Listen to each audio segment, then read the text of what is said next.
Hi students, in the last classes we have discussed the format for preparation of income statement and introduction to final accounts as well as the balance sheet.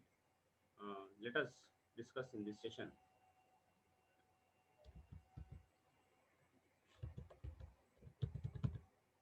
how we are going to be work out the profit and loss account or income statement. See, it enables the students to uh, work out the problem on income statement. This is the format for preparation of statement of profit and loss for the year ended. The same format as I discussed in the previous session. Revenue from operations, other income to be taken as total revenue. Expenses consists of cost of materials consumed, purchases of stock in trade, changes in inventories of finished goods, work in progress and stock in trade. These are all expenses to be taken for a calculation of profit before tax. Income minus expenses will become profit before tax. After deducting all concerned expenses and taxes, will become profit or loss for the particular period. Take for this is the example for preparation of income statement. From the following particulars, prepare statement profit and loss for the year ending 31st March 2013 as per the revised schedule. See the balance is given: plant and machinery, land, depreciation and plant and machinery, and uh, purchases as it is adjusted, closing stock, wages, sales, salaries, bank overdraft, 10% debentures, equity share capital is fully paid, preference share capital 1006% shares of rupees 100 each fully paid. There is additional information is there: equity dividend at the 10% declared on paid up capital, dividend on the preference share capital paid in full, 2 lakh transfer to general reserve. So this is the example how it is to be worked out. Let us see that which is the revenue.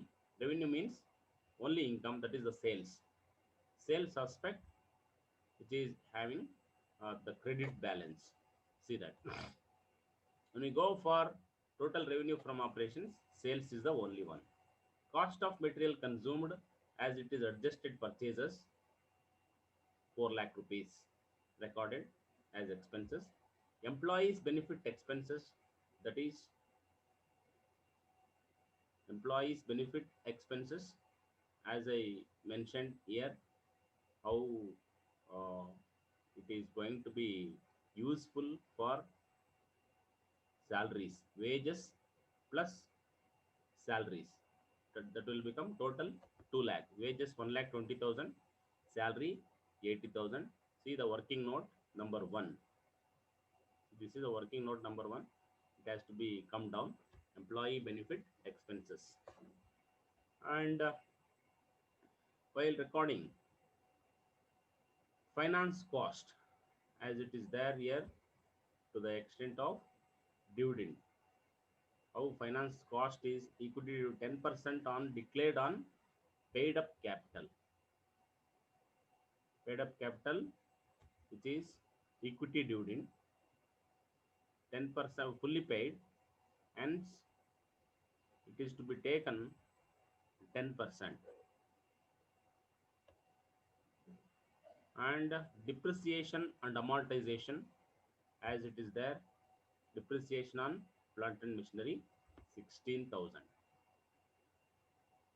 And sorry, finance cost belongs to only 10% dividend issued on 1st April. So 10% on 1 lakh to be taken into account. Even uh, 2 lakh rupees transfer to general reserve, it won't appear. Total will become 6 lakh 26,000. 10 lakh minus 6 lakh 26,000. It will become 3 lakh 74,000. That is the profit before tax. Total revenue and minus total expenses. That will become profit before tax. Here there is no information about taxes and all. Hence, that is the profit during the during the particular year.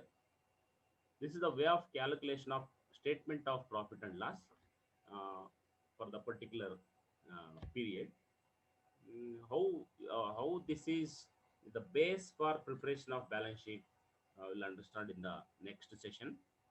This is the way of preparation of income statement. Total revenue minus total expenses. Revenue consists of all incomes, revenues, and uh, expenses consists of all these: cost of material consumed, finance cost, depreciations, amortization, employee benefit expenses, and all work in progress and stock in trade, other expenses, and all these will be included. This is the way of calculation of statement of profit and loss in the first session. In the next session, how it is root cause, we'll understand. MCQ for this session is: which one of the following assets could be described as a current asset? Whether it is machinery to manufacture goods for resale, stock of goods for resale, buildings to house for the machinery, land on which the buildings stand. Which is the suitable one? You can select as multiple choice question. Uh, Only one question as per the syllabus. In the next session, we will work out on the balance sheet. Okay, thank you.